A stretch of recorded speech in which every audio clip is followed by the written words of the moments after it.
would you direct our minds and our thoughts? Bless those who will come before us. Bless the staff. Bless everybody who's involved, that the things that we do will make our city a better place to live. And we will give you all the praise. In his name I pray. Amen. Amen. Pledge allegiance to the flag of the United States of America and to the republic for which it stands, one nation, under God, indivisible, with liberty and justice for all.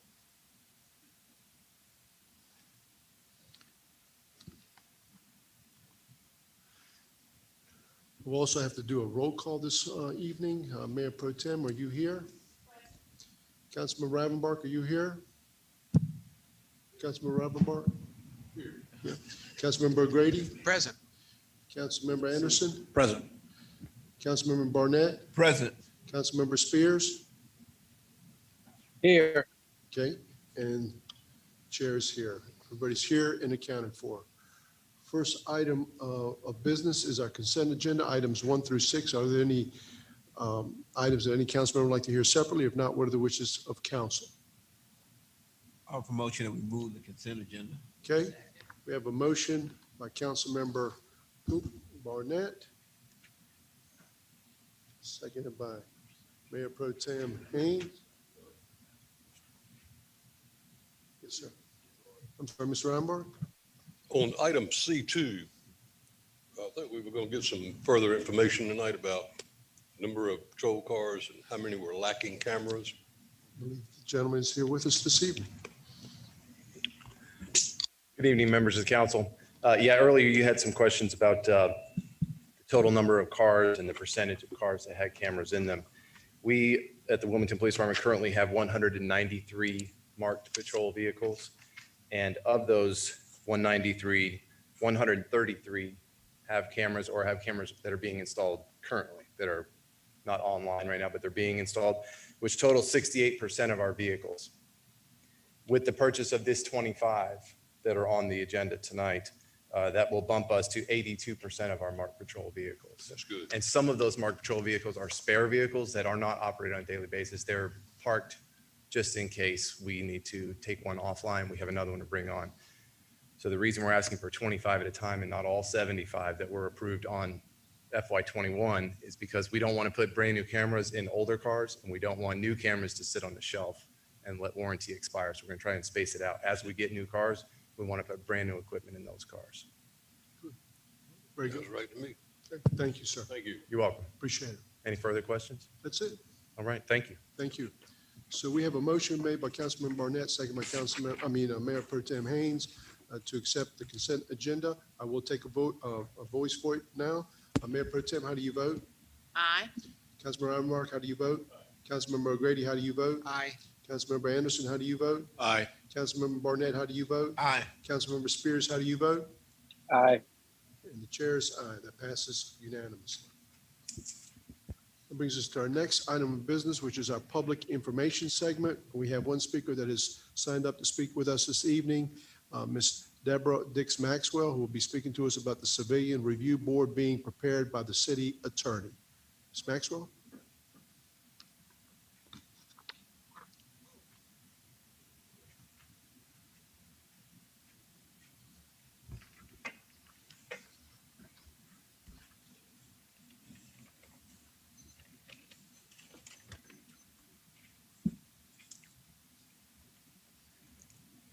Good evening, Mayor Sappho, Mayor Pro Tem, and members of the City Council. Last year was tumultuous with COVID and its restrictions. It showed so many inequities that disproportionately impacted people of color along the continuum of life. Then in the midst of this, on May 25th, 2020, in Minneapolis, a traumatic event occurred that shook the world, the killing of George Floyd. The New Hanover County NAACP, under leadership from the national office, presented to the Wilmington Police Department, New Hanover County Sheriff Department, and others, policies changes that needed to be made at that time. Among those changes was a Civilian Review Board. Chief Williams immediately made the WPD use of force policy available on the public to the website and fired 3 potential Derek Chauvins from the Wilmington Police Department. He has since instituted ABLE, active bystandership for law enforcement from the Georgetown Innovative Policing Program. While thankful, he is working on improving community policing.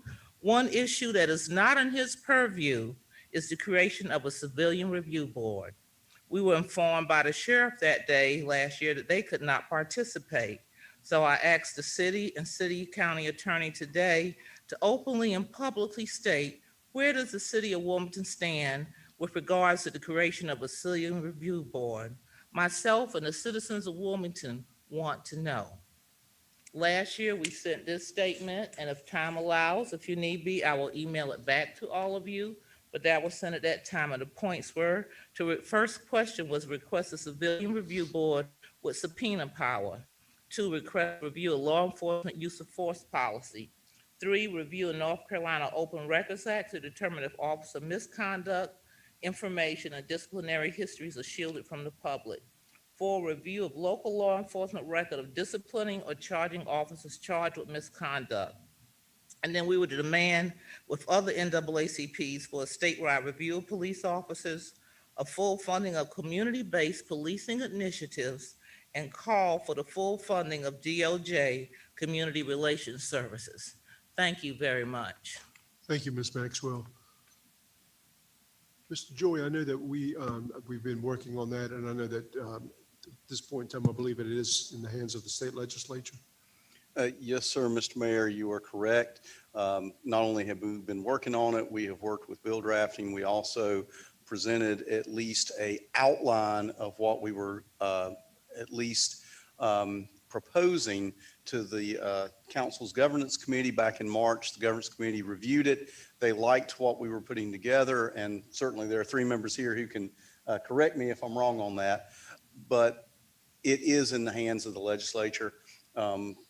Everything that is in the internal affairs report for a citizens review board to look at is considered a personnel file under North Carolina law. Also, in this day and age, there are almost always video and audio recordings that a citizens review board, in order to do its job, would have to look at. And there are 2 state statutes out there that say you cannot release that to anyone outside of the supervisory chain of command. We have to have some legislative adjustment in order to have a meaningful citizens review board. I can tell you the cities around the state that do have the CRBs, they have legislation that allows them to do it. We are working on that. I also note that there is a bill in the Senate, it's currently in the Rules Committee, that is of statewide interest that goes to the same issue. That's Senate Bill 682. Very good. So, Mr. Anderson? John, it keeps coming up about the being able to have subpoena power. Could you address that? Yes, I can. That is something that, one, if the city is granted that by the state, then it would be up to city council to decide if that would be part of a citizens review board ordinance. I did work with the citizens review board in Charlotte for 6.5 years, represented the police department there in 43 cases in front of it. I can tell you that in that time, they never had to issue a subpoena, and they did not have that power. It's a matter of any civilian who brings a complaint or an appeal to that board, they normally have no problem getting their witnesses there. And the police department, CMPD was this way, and I'm sure WPD would be this way. They broke their back to put any witness there that anyone wanted. So it just never was an issue. I know that it's very meaningful to a lot of folks. I don't want to take anything away from that, but I would say that it's probably not the driving issue. It's just something that doesn't come up very often in the actual functioning of these boards. Do any city councils in North Carolina or committees, what would you call Citizens review boards in other communities. Do they have subpoena power? My understanding is some do and some don't. Okay. It's more of a local question. Okay, I was unaware of that. All right. So, Mr. Brenner? So where we are with ours then is that the governance? Come again, explain that. What we presented to governance was basically an outline of the procedure and the policy that would underlie an actual ordinance that we would ask council to enact. But the key linchpin to that is having the authority from the state. And right now it is at that level. I have had more than one discussion with bill drafting up there at the legislature. They've worked on some of that language. And I will tell you that when I looked at Senate Bill 682, I saw some language that I thought I recognized, and it may have been some of our handiwork. But that's where it's at. And I know that our delegation is working on it and reviewing it. I know the legislature's got a lot on their plate right now. I can't speak beyond that. Thank you. Sir. Anybody else? Okay, thank you, sir. That brings us to our next item of business, which is our public hearings. We have several items, PH1A, PH1B, PH1C, and PH1D are all public hearings that pertaining to the budget. If it's okay, I'd like to take all of these, and then we'll have one public hearing for all four of those items. So I'm just going to say them all, and then we'll go from there. Is that okay? So I'm going to say PH1A is an ordinance making the appropriations to the general fund for the fiscal year beginning July 1, 2021. Item PH1B is the ordinance making appropriations to the grant projects, financial plans, enterprise funds, debit service funds, and special tax district for the fiscal year beginning July 1, 2021. PH1C is the ordinance making appropriations to the capital projects funds for the fiscal year beginning July 1, 2021. Item PH1D is the ordinance amending various chapters of the City of Wilmington fee schedule for the fiscal year beginning July 1, 2021. And at this time, I'd like to recognize our Deputy City Manager, Mr. Tony Caudle, for staff's presentation. Good evening, Mr. Mayor, Mayor Pro Tem, members of council. Laura Mortel, our budget director, will do an overview of this item.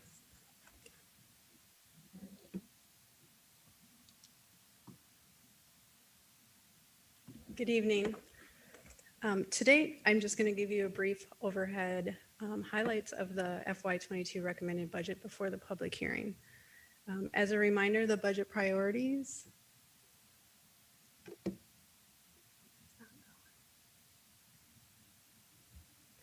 As a reminder, the budget priorities were refined throughout this process.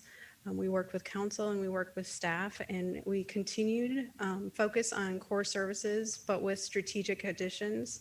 We prioritized our enhancements based on strategic priorities such as the RISE initiative and various elements in the strategic plan. We incorporated a strategic use of fund balance. We have a tax rate adjustment. There is no service reductions in the second year of the pandemic, as core services are still a necessity for our citizens. And for the most part, revenues are budgeted conservatively, but sales tax is considered moderately optimistic given our actuals that are coming in.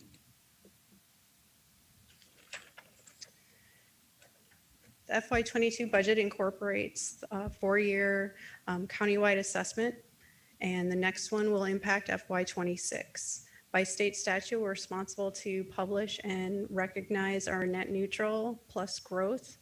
You can see from the chart below that we're moving from 49.84 cents down to 37.5 cents. And this is a reduction of 12.3 cents from our current 48.84 per 100 assessed value. The city continues to receive requests for additional funding that outpace our incremental growth on an annual basis. The funding needs for both non-discretionary and core services are use a considerable amount of that growth. To that end, not all requests can be met. The focus of this adjustment in FY22 is on accelerating some processes. Nearly 3/4 will be dedicated to affordable housing, and it will be ongoing funding to support 2 programs that the city has where the demand outpaces the funding that we have.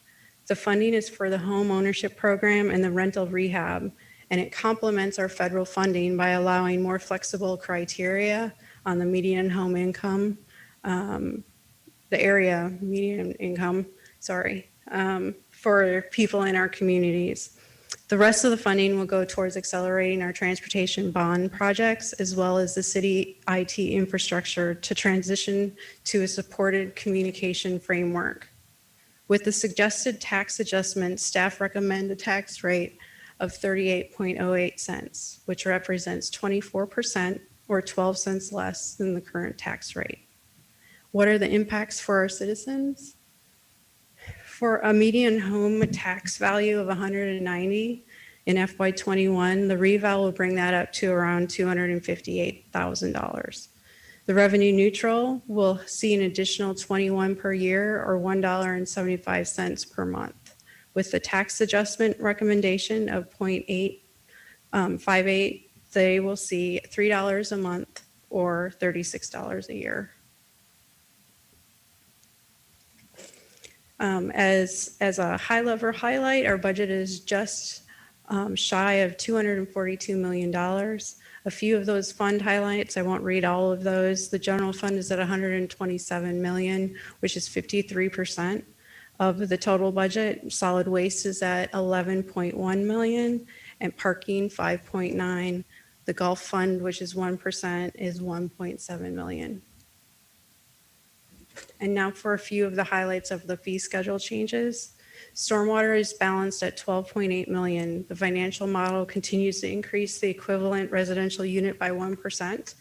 For FY22, the ERU will go up from $8.35 to $8.43. Countywide property appraisal impacts our municipal service district as well. For FY22, the revenue neutral rate for them is 5.47 cents per 100 assessed value, down from 7 cents. And recycling and trash fund faces budget challenges over the last few years. Disposal costs continue to increase as well as operational costs. A fee study was conducted and shows that the fund needs a rate increase to remain solvent. Recommended for FY22 in January is a 4% rate adjustment. Now that will be on a lot of their rates, and so I picked the most popular ones so they can see what that would be. 95-gallon trash cart costs $27.35, and it's up from $26.29. 35-gallon trash cart will be $22.02 or $22.22, up from $21.36. And finally, to end, to remind you of public information and new information coming, we have the public hearing tonight. We have council feedback in March or May 28th, and we have budget adoption shortly after in June. That is it. Thank you for your time. So Grady? Laura, over here. I heard on the radio or TV today that the county made their proposal. It wasn't clear to me from the news whether they had passed it or it was just the first look at it. And it said there was no increase, but it sure sounded to me like there was an increase. What exactly did they do? From my understanding, there was a property tax increase of 5 cents recommended. They have not adopted their budget. That was their first look at the presentation. So that's 5 cents above what it was last year? Or Correct. That's my understanding. okay.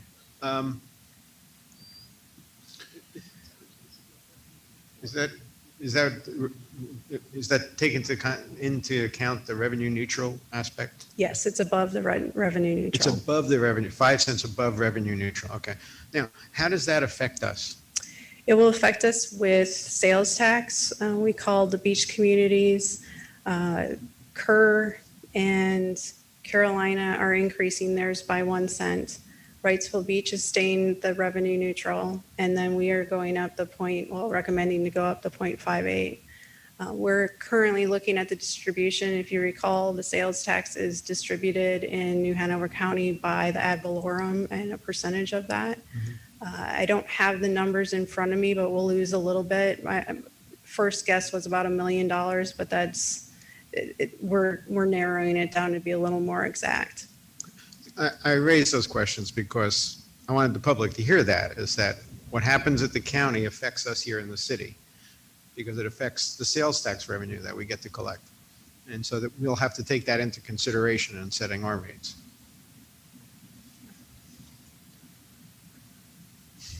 Any other questions? Thank you. Thank you, Ms. Martell.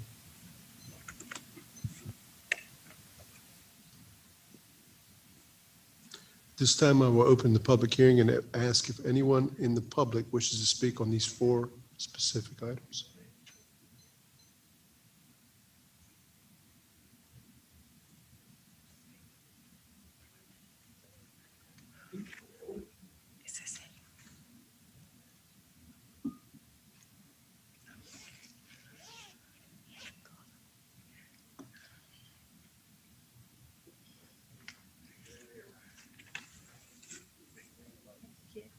Which one? This one? Okay. Can we have our other folks come in, please? Good evening, Mayor and council members. I'm Dolores Williams. I'm a volunteer and board member of Community Enrichment Initiatives, Inc. We're a grassroots nonprofit that enriches the lives of those in need in our community. We're very active at the MLK Community Center, and in collaboration with the city, we planned the installation of the first community kitchen in Wilmington.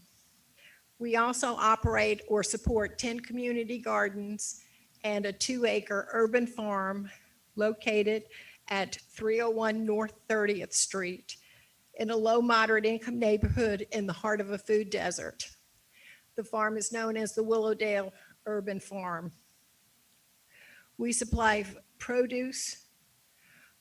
We intend to supply produce to the MLK Community Kitchen for its healthy cooking and nutrition classes, in addition to addressing food insecurity in our community. We have with us tonight several people. I'm going to introduce David Brenner, who is the founder of the CEII Wilmington Green Project, which we operate as the Urban Farm Network, which includes our 10 community gardens and our urban farm. And what we request from the city tonight is a contribution of $8,000 to support us, to help us continue our work. You can see we operate Diversity, Elements, Avery, Annie Nixon, and we support 6 other community gardens.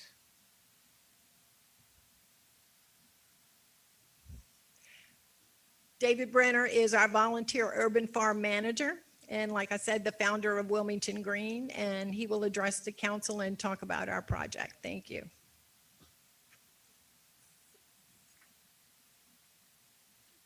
Hello, I'm David Brenner. I'm glad to be here tonight, and I want to thank the mayor pro temp, the members of the city council, or anyone here that's interested in building a stronger community here in Wilmington. I'm kind of like the lightning bug that backed into the fan. I'm delighted to be here and eager to speak to you to support this request. I'm speaking on behalf of Community Enrichment Initiative Incorporated about our Wilmington Green Sustainable Community Garden Program. I moved here in 2007 to go into retirement and to be close to my grandchildren, but it didn't take long for my retirement plans to take a U-turn. I work more hours now than I was on the payroll, getting paid. Back in 2014, I was working with the Arboretum in the county on a planning board, and I learned that the majority of the community gardens started here in Wilmington failed within the first 2 years. Not only was the cost of the labor in the installation for developing the garden wasted, but we lost all the value of the nutritious produce that it could grow. So we found a community garden model that was called Philadelphia Green, was used for decades in the inner city of Philadelphia very successfully. We began to try to work that in as a test for our Wilmington Green, which was a new unincorporated nonprofit to promote this effort. In 2018, we had developed and are still operating 10 new community gardens throughout the community, and all the produce is going to feed the food insecure neighbors. I'm a member of the Cape Fear Food Council, and I learned that New Hanover County had over 34,000 people that were food insecure. They don't know where their food's coming from for their next meal. And even worse, we have 1 out of every 5 children under 18 that are food insecure. I think that's a tragedy that we can do something about. So we're setting out to grow food that we can deliver to them. We also have a large food desert area right in the middle of our city between Market and MLK, between Burnt Mill Creek and Carr. This is one of the largest ones we have in the city. There are a lot of elderly and poor people that live in that neighborhood, and there's not a grocery store that can service them within a mile of that boundary. So we began in 2018, we decided that we would merge with Community Enrichment Initiative, a well-established nonprofit, so that we could grow into the future. We began developing a 2-acre plot that was in the heart of the food desert at the First Wilmington Pentecostal Holiness Church. They're located at 2901 Chestnut Street.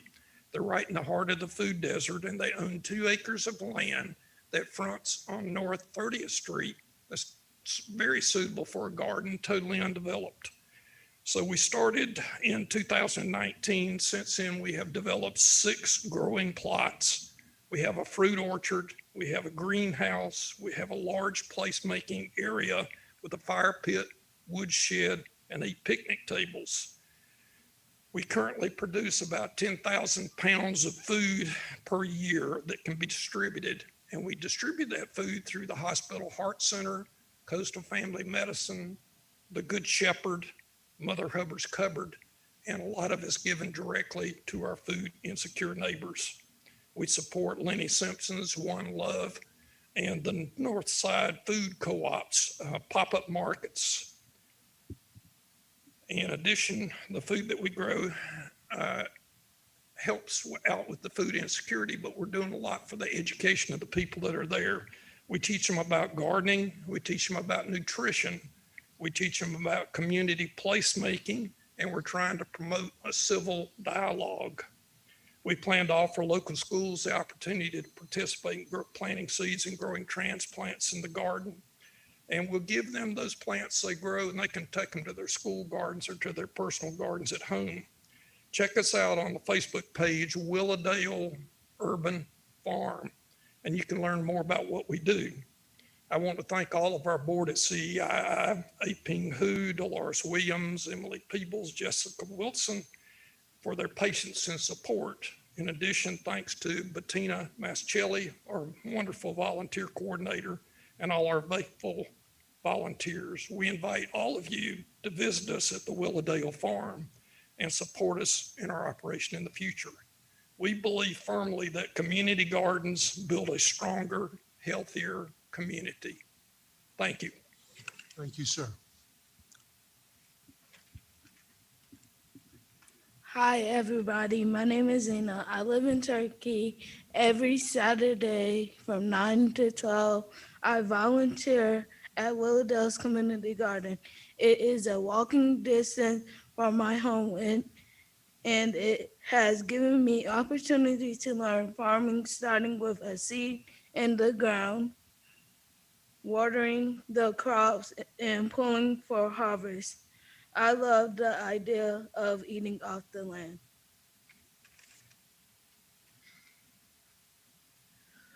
Greetings, ladies and gentlemen of the council. I'm here to tell you a little bit more about the farm and Change the Channel, an organization founded by Miss Brenda Galloway. And like Mr. David said, the garden do help us physically, but what he didn't mention was they also help us mentally. I have autism and ADHD, which makes it harder for me to focus and meet new people, but over there, I meet new people every day and I focus more easily. And Change the Channel is basically from helping youth with stuff that wouldn't be able to do usually. Like I'm doing this and I would never have done this in my life. And as Whitney Houston once said, children are our future. So Change the Channel really speaks what Whitney Houston is saying. Thank you for having my time. I really appreciate it. Have a good night. Thank you, sir. You're welcome. Thank you, Zena and Josh. They come every Saturday. We can always count on them to be there. And they bring their friends with them. They walk from the neighborhood. It's very centrally located for them. And some of them will be working at the farm this summer and be paid by the Blue Ribbon Commission Voyage Summer Employment Program. So we hope that you can find in your heart some funds to help us continue to address food insecurity in our community. Thank you. Dolores. Dolores, we have a question here from Councilman Rodenbach. Yes. Good evening, Dolores. I got your email back today when I requested an amount. And then I went through your list and tried to ride by as many of these as I could, but it's a pretty significant list. Is the $8,000 that you're requesting, is that just at Willowdale, or is that go out to some of the other? Well, it's almost like a budget shortfall kind of thing. We've come to the realization that our funds are getting short because of the grant projects that were funded went over budget. So we had to use our regular funds to supplement those funds to complete those projects. And we're in the process of completing the irrigation at the farm, and also repairing the irrigation at 2 of the other gardens. So this is, a small amount of money that we need just to help us finish those projects and plant fully the gardens that we operate and the farm for the next few seasons. We are very frugal with our money. Well, anybody that hadn't ridden by and seen this, I mean, you just don't expect to see that in the middle of a fully developed out, built out town, but it's impressive, and I hope we can help you. Thank you so much. Dolores, thank you. Could you just kind of elaborate just a little bit about the collaboration, about the partners that you have? Because it's just not this organization. There's several organizations that are involved in this. And I had an opportunity to go out and take a look at the farm, and I was tremendously impressed with what you folks have been able to do out there, and the volunteers that you have. Yes. And the collaboration you have with the community and the neighborhood. But could you elaborate just a little bit about that? Yes, we have people from the neighborhood that come and help us on a regular basis. And we also have several church groups that come. Saturdays are very busy days at the farm. We could use a little more volunteers on Monday and Wednesday, which are my days there. So you can come help me on those days. But the churches and the schools are coming back out. Initially, of course, the schools stopped coming to the different gardens in the farm because of COVID, but they're coming back. Even got a visit from the Community Justice Services County Department about the youth in that program during their community service hours at the farm, and we hope to put that in place early this week or later this week. And funding currently comes from New Hanover Regional Medical Center, the Rotary Clubs, 2 Rotary Clubs, West Wilmington Rotary and Cape Fear Rotary. And Whole Foods has donated some funds to us as well. Our grants are usually small grants. I'm trying to think of the largest grant that we got. I think it was $5,000. Okay, very good.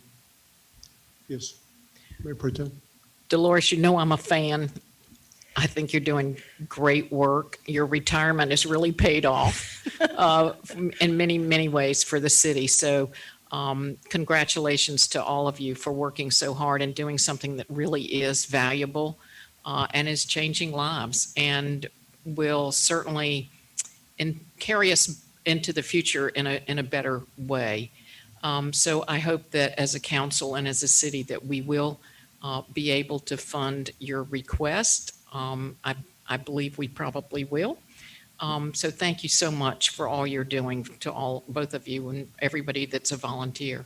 Thank you. It's a definite team effort. Councilmember Barnett. I too am a fan, and I want to thank you, and I want to especially congratulate the youth who you've brought with you, and especially the young man who with autism and did his speech. You did an awesome job. The girl was kind of okay, but the young men were great. You guys Thank did a great you job. from, Thank you so much. We appreciate you. And keep volunteering. That's the key. Keep volunteering. And I just learned that Josh plays the saxophone and he's going to be playing on Saturdays at the farm. Wow. All right. Thank you. Thank you much. I suggested it'd be wonderful. We had a full orchestra there. We're working on it. I'll share one little vignette. I volunteer over at the school close to our diversity garden next to the sportsman club. It's right behind our famous Williston School. I was giving lessons last year before the COVID struck to the 6th grade group. And I was talking about field peas, which they were less interested in than you can believe. But I had a little surprise. I'd cooked field peas and snaps for them. So we finished the little 10-minute lecture. I pulled out field peas and snaps. They all ate them. And as I was leaving the room, the teacher said, "Would you like more?" And every hand went up. And I said, "I love it." So it's a big encouragement because sometimes you don't get a lot of encouragement out there, but that was one. Thank you so much. Thank you very much, everybody. Appreciate y'all coming down here tonight. Thank you. Thank you.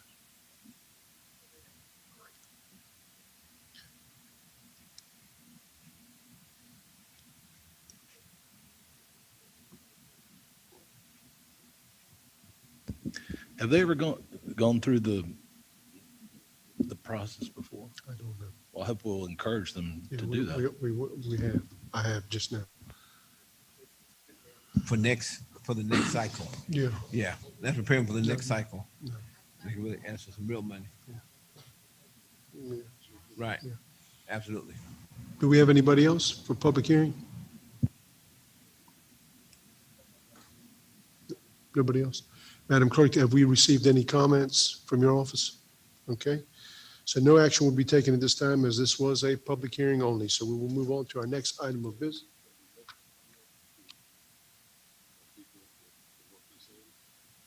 Yeah. I think we can do it at our budget retreat. Yeah, we'll talk about it, but make sure we have that to the side there to talk about. So, Mr. Mayor, the public hearing is now closed. Yes, it is. Public hearing is now closed. Thank you. That next brings us to our next item of business, which is item PH2, which is an ordinance for the closure of a partially improved right-of-way portion of Old Highway Airlie Road, approximately 207 feet in length along Airlie Road. And at this time, I'd like to recognize our Deputy City Manager, Mr. Tony Caudle. Thank you, Mr. Mayor. Mr. Jeff Walton, Associate Planner, will present this item for you. Good evening.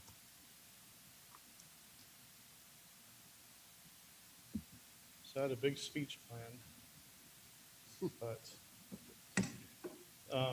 so staff, the applicant and the city attorney have all been discussing this project prior to this meeting tonight. There's been a discrepancy raised on who owns this triangle piece of property.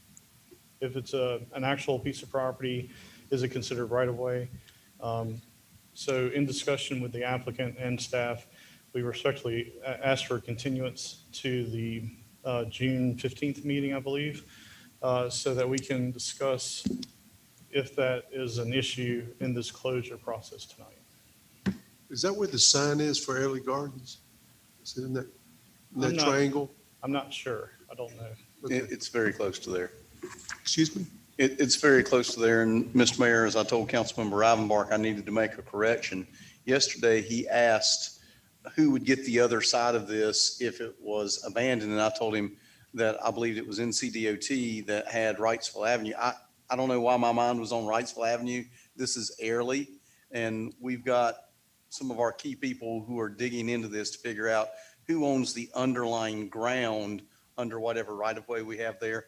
It will affect some of the property interests out there. So we would join in with the property owners out there for asking for this continuance.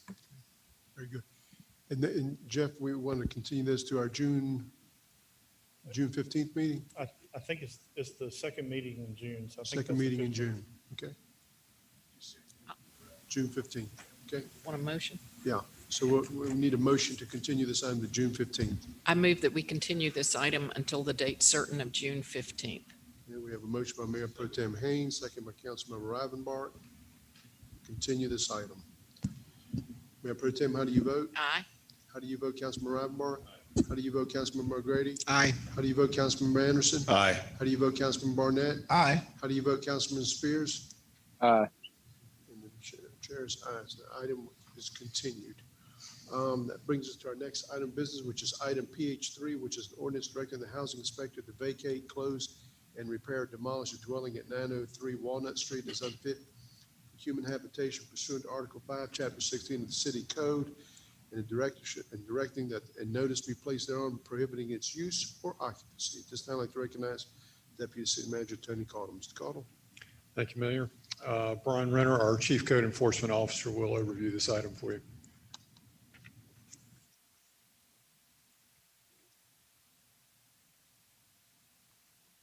Great. Good evening, Mayor, Mayor Pro Tem, City Council.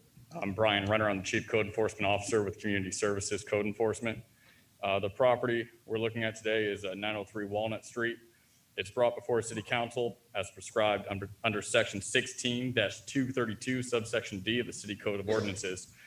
This property is a 1,015 square foot single-family dwelling.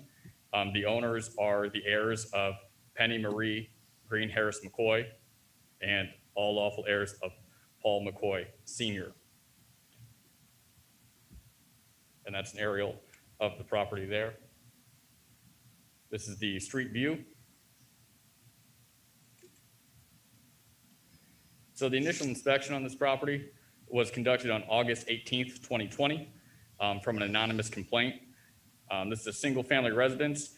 It is vacant, but it is occasionally occupied by a family member, but he does not live there and he has an alternate address. We've seen people coming and going from this property. We do currently have it secured, but we definitely want the authority to maintain that. The Administrative Housing Code hearing was on October 22nd, 2020, and the findings of fact expired on April 29th, 2021, and you should have a copy of that, which outlines the minimum housing code violations.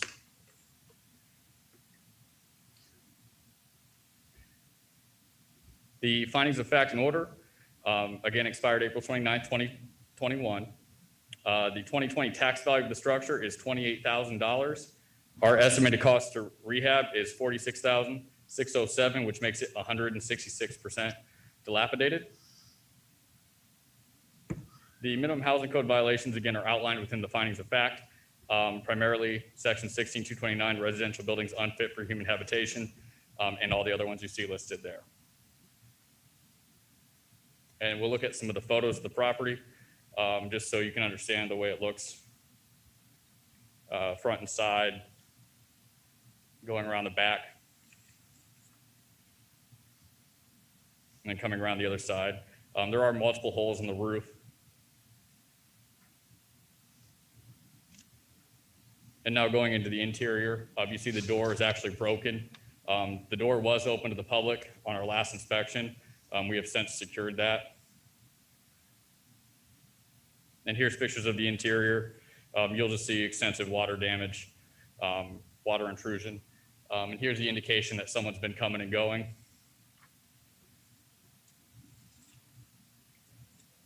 Brian, are there any utilities still connected? The electrical is still connected. You'll see in one of these photos that there is an interior light on. I'm surprised it hasn't burned down yet, to be honest. There is on the photo on the left, you'll see the refrigerator is actually through the floor.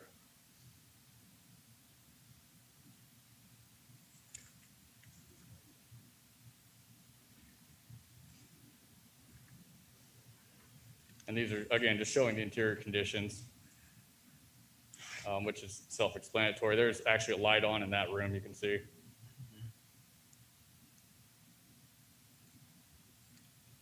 So the reason we're here is we're looking to move forward with this as the dwelling has been determined to be dilapidated, again, based on the 2020 tax value. We have had contact with one of the heirs. He did attend our housing code hearing. I don't believe he's here this evening. Our most recent inspection found that the property continues to be occupied. and nothing has been done to resolve this issue.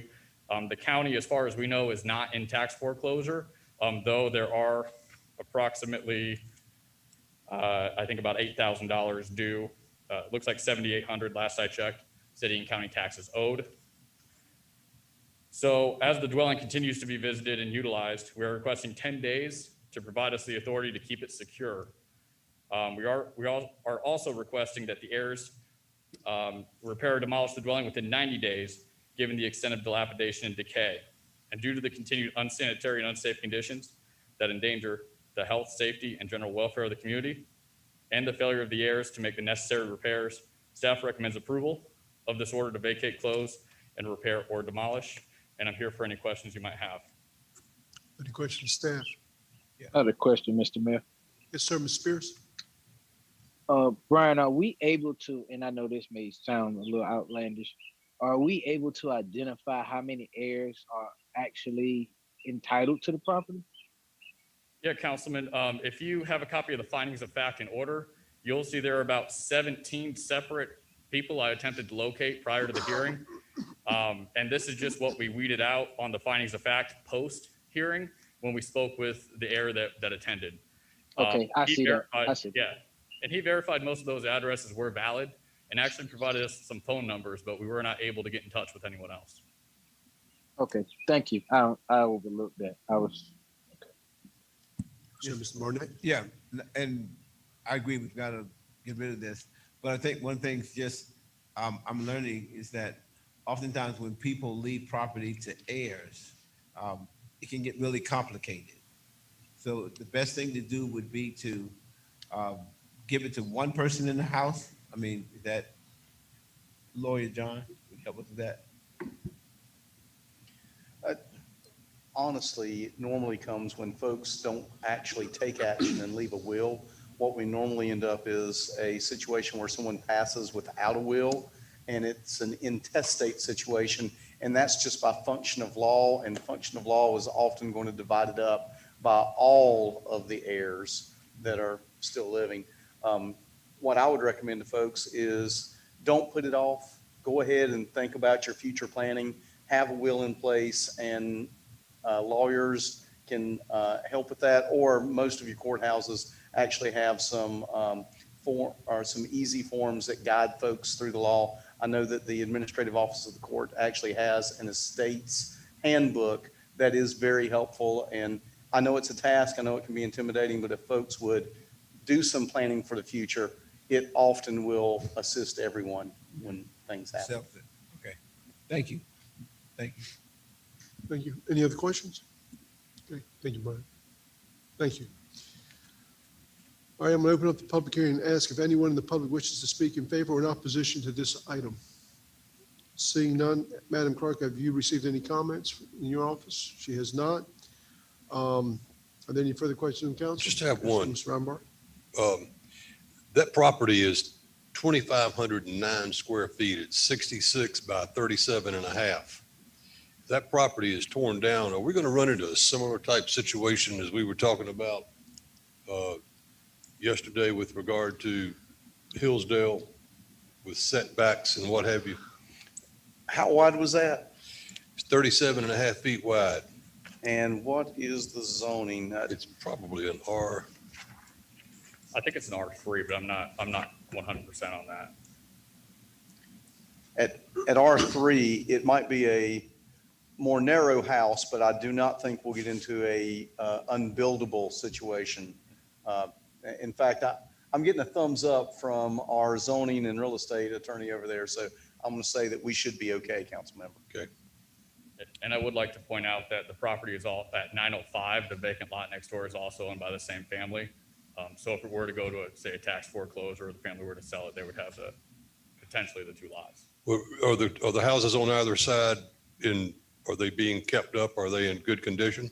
We do have an active case on 901 Walnut, which is the house immediately to the west.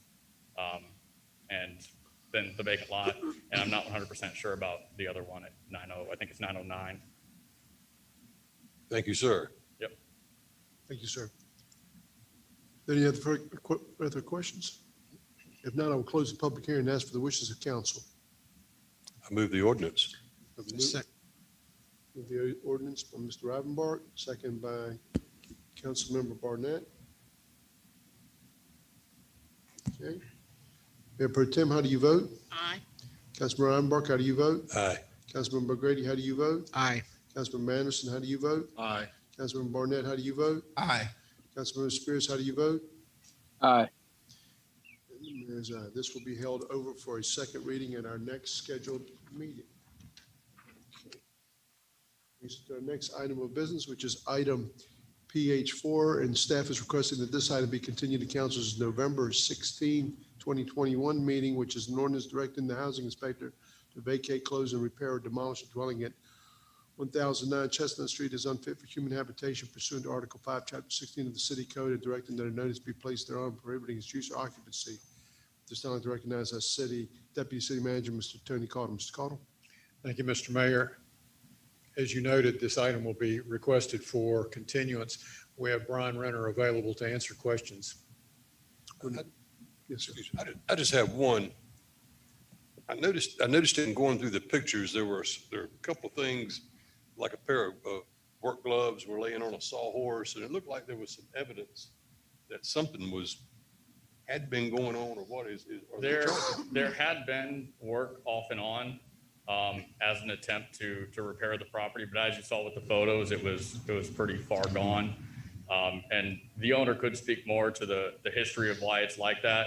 But we have thankfully been able to partner with the county and the state to find funding through this repair that the homeowner has applied for, which is why we're requesting the continuance so the home can be rebuilt or repaired. Thank you, sir. Thank you. Thank you. That's good. Okay, so we'll continue this item till November 16, 2021. Do I have a motion to accept that? So moved. Okay, Second. Councilmember Barnett has made the motion, second by Councilmember O'Grady. Okay. Mayor Pro Tem, how do you vote? Aye. Councilmember Rivenbark, how do you vote? Aye. Councilmember O'Grady, how do you vote? Aye. Councilmember Anderson, how do you vote? Aye. Councilmember Barnett, how do you vote? Aye. Councilmember Spears, how do you vote? Aye. Chair's aye. Item is continued. Mr. Mayor, and just on that item, it was good to hear Brian say that we were finding some monies to help that person fix his house. I think that's important for citizens to know. We're not just trying to buy people's homes and stuff like that. We're trying to find ways to help them to stay in their homes. And so I commend that. Thank you. For that. That brings us to our next item of business, which is ordinance directing the housing inspector to vacate, close, repair, and demolish the dwelling. Wait a minute. I'm sorry.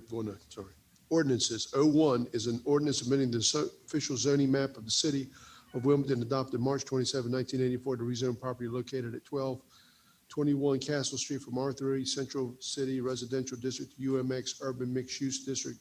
This is being heard on a second reading. At this time, I'd like to recognize our Deputy City Manager, Mr. Tony Caudle. Mr. Caudle. Thank you, Mr. Mayor. As a second reading, we do not have a staff presentation available for you, but we do have Mr. Walton available for questions and answers if you so desire. Okay, very good. Are there any further questions from council? My question from the last meeting still remains. Do they know what they want to do with the property? All right. It's just a straight up rezoning. Mr. Walton? Just to remind you, this is a straight rezoning, and we don't have a site plan submitted that expresses what the applicant is desiring. They're only looking for the straight rezoning. Okay.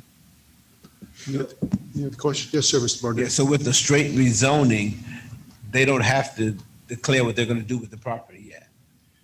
That's correct. There are two processes we have. One's a general rezoning, which this is going through. So there's no site plan, there's no conditions. It's going from the R3 zone to the UMX zone with no site plan, no conditions. The other route would be a conditional district rezoning route where you see a site plan, you see what they intend to do with certain restrictions. That's another process that they were offered, but they elected to go through the straight rezoning process instead.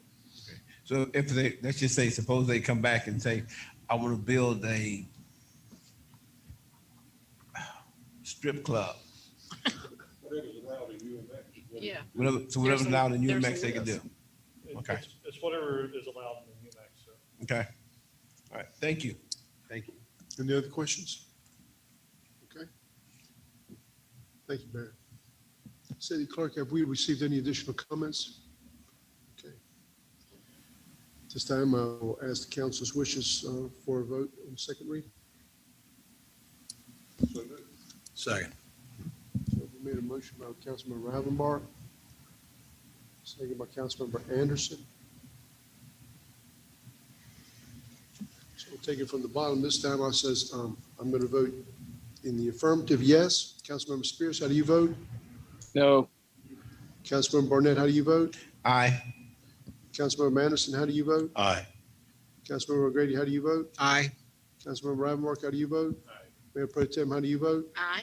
Okay, that passes 6-1. Okay, that brings us to our next item of business, which is item 02, which is a resolution adopting the fiscal year 2021-2022 annual action plan for the use of community development block grant and home funds. At this time, I'd like to recognize our Deputy City Manager, Mr. Tony Connell. Mr. Connell. Thank you, Mr. Mayor. Suzanne Rogers, our Community Development and Housing Planner, will overview this item for you. Thank you. Thank you, Mr. Cottle, Mayor Pro Tem and Council. As you recall, at the last City Council meeting on May 4th, we had a public hearing on this matter. Before you tonight for your action is the final draft of the annual action plan. It includes the public comment that was received, and the plan has also been updated to reflect the recommended budget amounts that were presented that night for general fund. I'm happy to answer any questions. Any questions for Suzanne? Thank you, Suzanne. Thank you. Appreciate it. Madam Clerk, have you received any comments? Okay. Members of council, do you have any questions? Okay. Okay, how do you vote? Does anybody want to make a motion in respect to item 02? So moved. Motion made by Mayor Pro Tem Haynes, Second. second by Councilmember O'Grady. Okay. Mayor Pro Tem, how do you vote? Aye. Councilmember Ravenbar, how do you vote? Councilmember O'Grady, how do you vote? Aye. Councilmember Anderson, how do you vote? Aye. Councilmember Barnett, how do you vote? Aye. Councilmember Spears, how do you vote? Aye. Okay, and the chair is aye. That passes unanimously. That brings us to our next item of business, which is item 03, which is an ordinance to amend the Streets and Sidewalks Capital Projects Fund, Parks and Recreation Capital Projects Fund, and Debit Service Fund for the General Obligation Bond Series 2021A, 2021B, and 2021C. And at this time, I'd like to recognize Deputy City Manager, Mr. Tony Cottle. Mr. Cottle. Thank you, Mr. Mayor. Jennifer Moretti, our Finance Director, will overview this item for you. Good evening, Mayor Pro Tem, council members. The ordinance before you is related to the general obligation bonds that the city issued on May 4th. A total of $46,770,000 in GO bonds were issued in 3 separate series and are the final issuances of the 2014 transportation bonds and the 2016 Parks and Recreation bonds. Also included is the refunding of the 2011 bonds. The city did receive very favorable rates on our Series A tax exempt bonds at $32.9 million. The true interest cost was 1.54%. On our Series B, which is a taxable bond for $10 million, the rate was 0.59%. And Series C is a refunding bond for $3.7 million, and the rate was 0.77%. The smaller amounts had a smaller structure, so that's why the rates are lower there. The city also received $4.9 million in premiums, which will cover the cost of the issuance, as well as the net amount being added to the contingency of the remaining transportation bonds, and a small amount of that being allocated to the parks bonds in the contingency to cover any projects that do come over current budget amounts. The city will benefit from a net present value savings of $746,970 over the life of the bonds from the refunding of the 2011 bonds, which represents a 16.24% savings of principal. Staff recommends the passage of this ordinance to record the results of the general obligation bond issuance, and I'll answer any questions. Are there any questions for staff? Mr. O'Grady? So this is basically a cleanup of all the balances on projects. If there's excess money, we're appropriating it to the other projects, and if there were shortfalls, we're finding the money through the new funding. With the general obligation bonds on the tax exempt series, because of the market and the rates being so favorable, we did receive premium of that.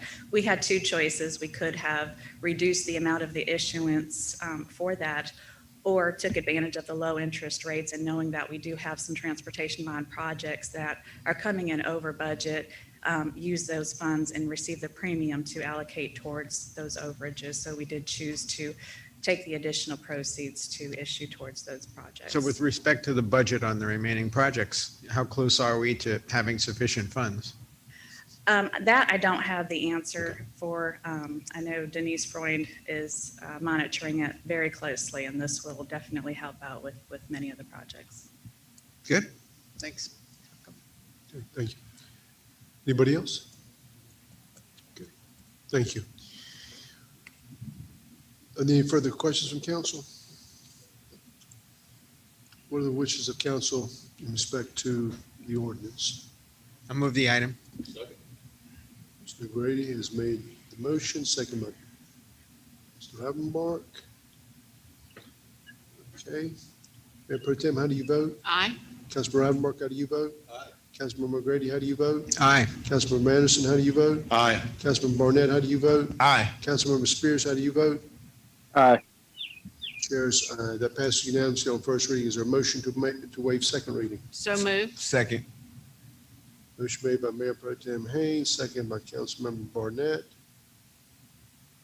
Okay. Councilmember Spears, how do you vote? Aye. Councilman Barnett, how do you vote? Aye. Councilmember Anderson, how do you vote? Aye. Councilmember O'Grady, how do you vote? Aye. Councilmember Ravenbark, how do you vote? Mayor Pro Tem, how do you vote? Aye. Chairs, that passes unanimously on first as well as second reading. Brings us to our next item of business, which is item 04, which is an ordinance to amend the Streets and Sidewalks Capital Projects Fund, the Parks and Recreation Capital Projects Fund, the Public Facilities Capital Projects Fund, and the Debit Service Fund for the Limited Obligation Bond Series 2021A and Series 2021B. At this time, I'd like to recognize our Deputy City Manager, Mr. Tony Cottle. Mr. Cottle. Thank you, Mr. Mayor. Ms. Moretti will overview this item as well.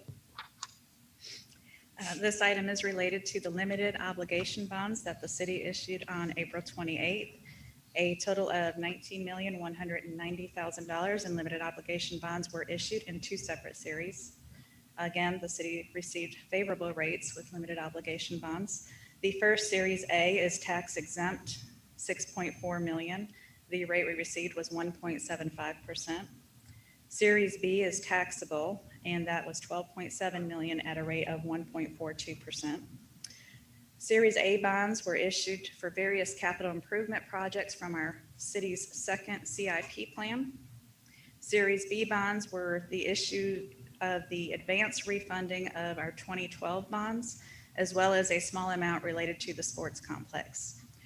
The city will benefit with a net present value savings of $1,050,425 over the life of the bonds from the refunding, which represents a 9.54% savings of principal. Staff recommends the passage of this ordinance to record the results of our limited obligation bonds issuance. Okay, very good. Any questions of council? Okay. What are the wishes of council in respect to the series? Offer move. Okay. Councilmember Barnett has made the motion, seconded by Councilmember Ravenbark. Okay. Mayor Pro Tem, how do you vote? Aye. Councilmember Ravenbark, how do you vote? Aye. Councilmember O'Grady, how do you vote? Aye. Councilmember Anderson, how do you vote? Aye. Councilmember Barnett, how do you vote? Aye. Councilmember Spears, how do you vote? Aye. Chair is aye. Do we have a motion to waive second reading? So moved. Motion made by Mayor Pro Tem Haynes, Second. second by Councilmember O'Grady. Okay, Councilmember Spears, how do you vote? Aye. Councilmember Barnett, how do you vote? Aye. Councilmember Anderson, how do you vote? Aye. Councilmember O'Grady, how do you vote? Aye. Councilmember Rivenbark, how do you vote? Aye. Mayor Pro Tem, how do you vote? Aye. Chair is aye. Passes unanimously on first as well as second reading. That brings us to our next item of business, which is our resolutions. Item R1 is a resolution authorizing the city manager to apply for the city of Wilmington to become a HUD-approved certified housing counseling agency. At this time, I'd like to recognize our deputy city manager, Ms. Tony Cottle. Mr. Cottle. Thank you, Mr. Mayor. Suzanne Rogers, our Community Development and Housing Planner, is back for another turn, so. Thank you, Mr. Cottle. Mr. Mayor, Mayor Pro Tem, members of council, you have a resolution for your consideration tonight for the city to apply to HUD to become a housing counseling agency. I've asked Ms. Tanita Wallace, our CD analyst for housing, to come before you tonight to share some more information about the application and our work plan. Ms. Wallace?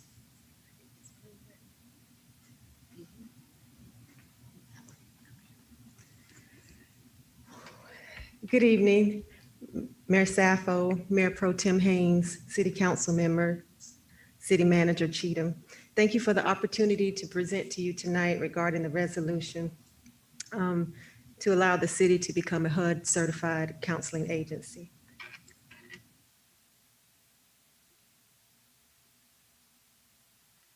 The HUD Amendment to Section 106 is the reason that we're here today.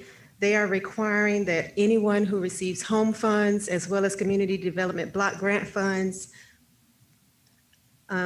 require that they,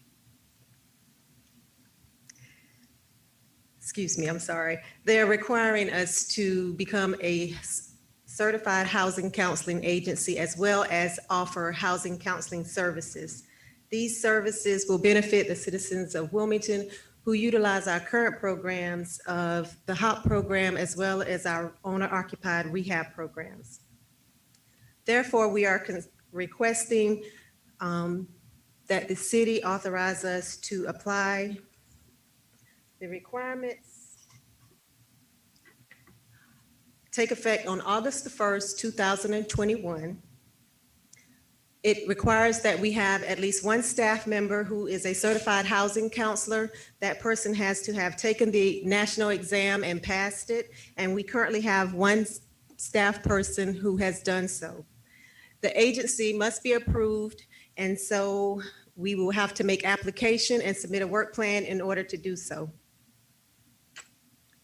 Our target is City of Wilmington residents earning at 130% of AMI or annual median income. And we're giving priority to those who are 80% or below.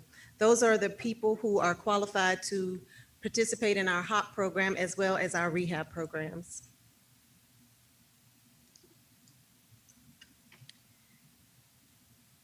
The services that we will offer include the pre-purchase home buying education, which we currently offer through HOP, as well as the housing counseling. We will also offer non-delinquency post-purchase education and counseling and fair housing workshops.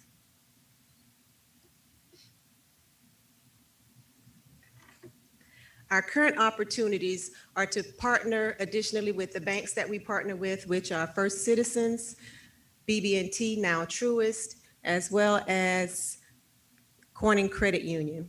It will additionally offer us to partner with North Carolina Housing Finance Agency through their Community Partners Loan Pool program. That program offers up to $30,000 in down payment assistance, and citizens would be eligible to participate and acquire homes in any area that they wanted to, including the 3-county region. Additionally, we will be supported by grants that will be made available through HUD and local intermediaries. So there would be no city funds required at this time. Our future opportunities are to assist more home buyers as well as homeowners through rental assistance and foreclosure prevention. Those are programs that we could add at a later date. I thank you for the opportunity to speak to you today. Do you have any questions? We have any questions, staff? Yeah, I just got Mr. one real Barnett? fast. You mentioned that we only have one person who's passed the exam. Yes, sir. Okay, so what would happen if that person decides not to work here anymore or something? We're going to have a contingency plan as well as we hope to hire some additional staff through the grant funds that we receive. So is anyone else taking the exam? I guess that's the question I'm asking too. Not yet. All right, thank you. Anybody else? I just want to express my excitement for this. I think it's great where we found an opportunity to expand what we do in the housing aspect of city business, and I look forward to the positive outcome. Thank you. Very good. Thank you. It's a good thing. Okay. What are the wishes of council in respect to the resolution? Offer motion that we, I second. resolution. Okay, we have a motion by Councilmember Barnett, seconded by Councilmember Spears. Okay. Councilmember Spears, how do you vote? Aye. Councilmember Barnett, how do you vote? Aye. Councilmember Anderson, how do you vote? Aye. Councilmember O'Grady, how do you vote? Aye. Councilmember Ravenbach, how do you vote? Mayor Pro Tem, how do you vote? Aye. Chair's aye. Item passes. Okay. That brings us to item R2, which is a resolution authorizing filing of a condemnation action for the acquisition of a portion of real property located at 3628 Masonboro Loop Road for the Masonboro Loop Trail Project. At this time, I'd like to recognize our Deputy City Manager, Mr. Tony Cottle. Mr. Cottle. Thank you, Mr. Mayor. Mr. Anthony Gathers, our project engineer our project manager will actually overview this item for you. Good evening, Mr. Mayor, Mayor Pro Tem, members of the City Council. Before you tonight is a resolution authorizing the acquisition and filing of a condemnation action for a portion of real property located at 3628 Masonboro Loop Road in an amount of $1,872. This 468 square foot portion of property is needed to expand the right-of-way for the purpose of installing the new 1.3 mile trail at Masonboro Loop Road, as approved in the current transportation bond. This project will connect several residential neighborhoods, provide safe walking and biking access to commercial centers, and improve route safety to Partial Elementary School. This is a friendly condemnation as the property owner is currently in foreclosure phase and has signed a third-party authorization to allow the city to communicate with the loan holder. Sufficient funds exist in the project, and approve of the resolution is aligned with the city focus of areas of supporting efficient transportation system and creating a safe place. Staff recommends approval of item and I'm happy to answer any questions. Okay, any questions, staff? Mr. O'Grady? Who is the lender? It's a mortgage company out of Ohio. I forgot the name of the lender. And they're not willing to agree to the condemnation? Yes. They'll get the funds. Yes, it's a friendly condemnation. We have been in talks with them. Okay. Anybody else? Okay, thank you, sir. Thank you. What are the wishes of council in respect to the item? I'll move the item. Second. Councilmember O'Grady has made the motion. Second by Councilmember Anderson. Okay. Mayor Pro Tem, how do you vote? Aye. Councilmember Ravenbach, how do you vote? Aye. Councilmember O'Grady, how do you vote? Aye. Councilmember Anderson, how do you vote? Aye. Councilmember Barnett, how do you vote? Aye. Councilmember Spears, how do you vote? Aye. And the chair is aye. That passes unanimously. Brings us to our next item of business, which is item RPT1, which is council's appointments, committees for boards and commissions, and Mayor Pro Tem Margaret Haynes, who is the chairman of that committee, will make a presentation. Mayor Thank Pro you. Tem? Yes, thank you, Mr. Mayor. While I chair that committee, Councilmember Rivenbark and Councilmember O'Grady both serve on that committee, and we have a number of recommendations this evening. The first one is the Municipal Service District, known as the MSD Advisory Committee. The recommendation is to reappoint Teresa McCutcheon for a term. Actually, all of these three recommendations, their terms expire July 1, 2024. So it's Teresa McCutcheon, to reappoint Tom Davis, and to also reappoint Bobby Hamelberg. The second recommendation is the Wilmington, New Hanover County Commission for Women.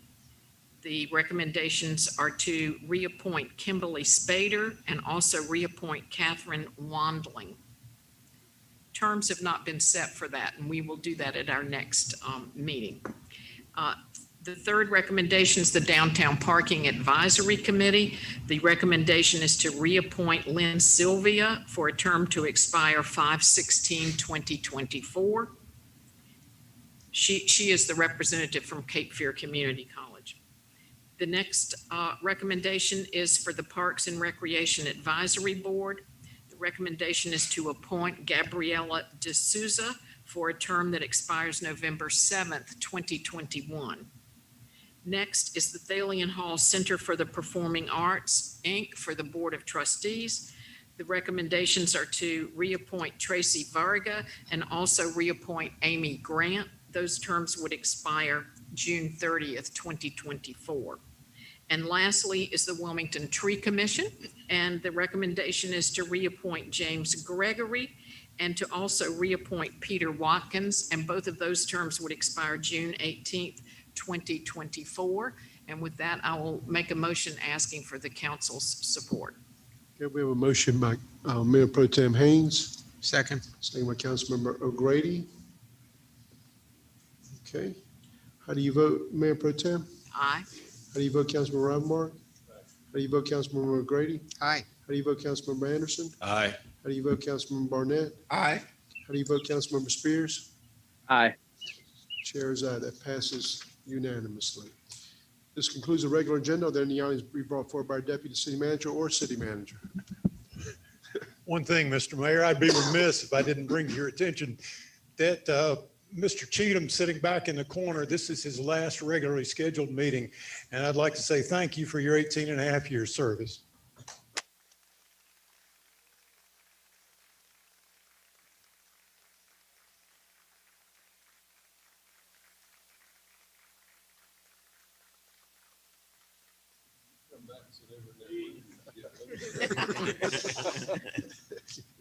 Are there any items to be brought forward by our city attorney? No items, Mr. Mayor. Madam Clerk? Mr. Anderson?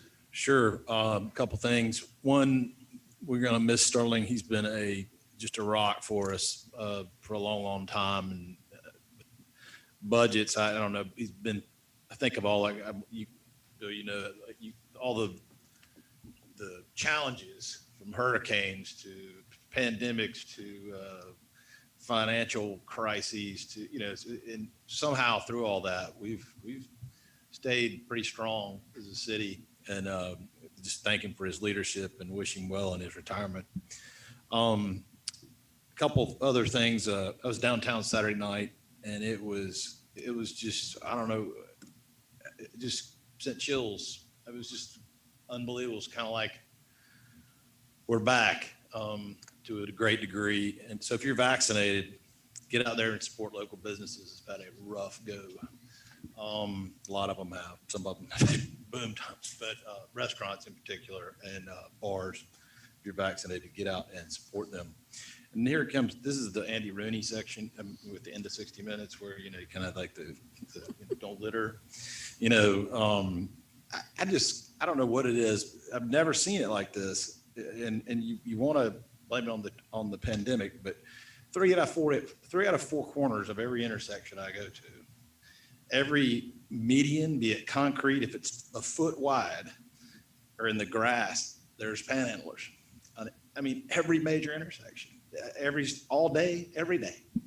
And I know there's obviously some people going through great challenges in our community, and some of those are those folks.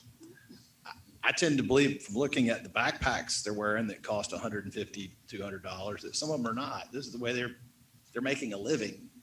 And I I know that's a challenge for us to try to address, but one way to address it would be give them water, give them food, don't give them money, maybe they'll stop, because it just, in McDonald's, I saw, it's not in our community, but nearby community, they're offering $250 bonus just to come to work. They're advertising, $12 and $15 an hour. There's tons of jobs. My wife's company she works for, they can't find people. I drove by the Chick-fil-A 2 weeks ago out on Military. It was closed. It wasn't Sunday. By the Panda Express one day, closed. They just don't have employees. Chick-fil-A's had to stop doing curb service. There's plenty of jobs out there. They're not the greatest jobs, but I think if you can run up and down in the weather, up and down a street on your feet for hours, I just hope maybe you'll go apply for those jobs. But I guess the end of my comment is just give them water, give them food. If you don't give them money, they won't be out there, because there are some people that will take that water and take that food. Others, I noticed there's water bottles just laying by a stop sign the other day, right where, because someone had given them water. They don't want water. They don't want food. It's become a job, and I don't know how we police it. And, but I wish we could. Thank you. Mr. Ron Bart? Well, on a much lighter note, being an old New Hanover High graduate, I am a Wilmingtonian, and we have another state champion in our town. And I'm going to defer that to you, Mayor, since that's your school. I believe that Hoggard High School won the state softball championship. And I just want to say, I'm not taking credit for this, but this is about the 7th state championship that the community has won since I've been mayor. I'll take credit. No, but I want to congratulate those young women over there. They did a tremendous job, and they're playing 4A ball, and they did a great job. And I just want to say congratulations to the Hoggard Vikings women's softball team for a great win and bringing back a great trophy for this community. We need to get them down here and bring them in. I know that's been difficult, but things are easier now. And that one young lady, the pitcher, she pitched all 3 of the playoff games, all 3 of them. Every pitch was named an MVP, and she's going up to North Carolina A&T on scholarship. So That's great. Don't litter. That was a nice setup. Thanks, Andy. Toss over. Thank you. Mayor Pro Tem? Well, I also want to congratulate Sterling on a well-deserved retirement. And we're going to have an opportunity, I guess, to somewhat roast him perhaps at his retirement party. But I just feel personally that I've learned a lot from Sterling, and gonna miss him. So I hope you have a wonderful retirement. Councilmember Grady? Yes, with Sterling's departure, it made me think about my very first meeting with Sterling. He probably doesn't remember it. I had thrown my name in the hat to run, and nobody knew who the heck I was. And I got invited to meet the city manager, along with all the other 12 candidates. And he put us through a primer on municipal government and how the city runs and what we could do and what we couldn't do. And as I'm listening to this, I'm thinking, this guy is really clever. He's training his bosses. Somebody in here is going to win. And I thought, this guy is really smart. He's 2 steps ahead of everybody. And it turned out to be true. And I found that out over the subsequent 12 years that I've been able to work with him. And it's been a pleasure. Yes, man. Councilmember Ordonez? Sure. I too want to congratulate Sterling, and I wish him well. Many of you may not know, but actually he's a member of my church. And so hopefully with his retirement, I'll see him more. I just hope that. I'm just hoping that happens. I don't know. It's a long shot, Charlie, but I'm hoping that would happen. Yeah, he couldn't get to him. Yeah, he was too busy working. But I appreciate it. Actually, I ran into him when I was in Portsmouth, Virginia, because he worked in Norfolk. And one of the members of my church in Portsmouth actually worked for him, and she talked very highly about how thoughtful he was, how skillful he was, and how long visions he looks at life. And so we really appreciate him. The last thing I wanted to share, as you mentioned, the homeless, we got to remember too, one of the challenges we're having, especially with COVID, is mental illness. And so we say, get those guys a job. They can't keep a job. I mean, they really would like to, but they really can't. Mental illness is a major challenge that we have in our country. And then the last thing is, on June 11th, the kids in New Hanover County will be out of school. So I'm hoping that people will line up jobs, line up opportunities for them to volunteer and just get busy doing some constructive things during the summer. And this is the time that we start lining those things up now. Thank you. Thank you. Councilmember Spears? Yes, sir. Yes, sir. I too want to congratulate City Manager Sterling Cheatham on a great career. Happy retirement. Glad to have worked with you over the past year and some months now. Also want to say go Vikings. I'm a proud product of the 1994 graduating class of John T. Hoggett National School of Excellence. Also want to talk about safety in our community. There over the weekend, I believe there was a young 17-year-old lady who was hit and killed. And I know as a parent, even as a grandparent, that's a mouthful to say. I know when I'm riding and I have the kids with me, I see, just detrimental behavior with people with cars, a lot of speed and a lot of not having concern for other people on the roadways. And I just couldn't imagine how I would react if someone hit my car from some reckless behavior while my children were in the car. But I also couldn't fathom how I would react to my young 17-year-old not coming home at night and finding out that she was hit by a car and killed. And I think we just need to be a little more attentive. We need to be a lot more compassionate. And no one is the king of the road. No one is the king of the highways, none of these things. So we really need to pay attention and be more caring about the lives of people as we travel through and throughout the New Hanover County and most importantly, the city of Wilmington. And I'll end with that, sir. Thank you, Councilmember Spears. And I also would like to just say it's a bittersweet moment for me because me and Sterling have been here about the same length of time. And he's sitting behind us right now. And that's where he's always kind of been. He's always been supporting us and taking care of us and making certain that he's implementing the policies that we have set forth as a council, voted on by the citizens of this community. And he's done it with dignity and he's done it with grace and he's done it with hard work. And nobody knows it as much as I do because I know how hard this man has worked and the team he has put together with his staff and these people here. He has definitely done something magnificent in this community. And I just want to say, I'm a big Pittsburgh Steelers fan, and there's a coach there named Mike Tomlin. He's been there about the same length of time as Sterling's been here. And he says, the standard is the standard. And Sterling, you have definitely set a standard here in Wilmington. It's the Sterling standard. And I hope that we continue with it. I can tell you, based on what we have seen as elected officials here, we are being voted on as one of the top cities in the country. And we didn't get there by accident. We got here with a lot of hard work and determination and focus. And I also want to personally thank you because you talked me out of some crazy ideas sometimes. and I needed a rational person to reel me in and kind of say, hey, but he did it in a nice way. But you've set a great standard in this community and something we should all be very proud of. And I'm very proud to have worked with you all these years. And we are greatly going to miss you. I know you're going to be around here, but you've done a hell of a job. And this community is indebted to you for many years to come for the work you've done here. And I just want to say thank you on behalf of all of the citizens of Wilmington for your outstanding public service to this great community of Wilmington, North Carolina. With that, thank you for taking an interest in your government. We stand adjourned.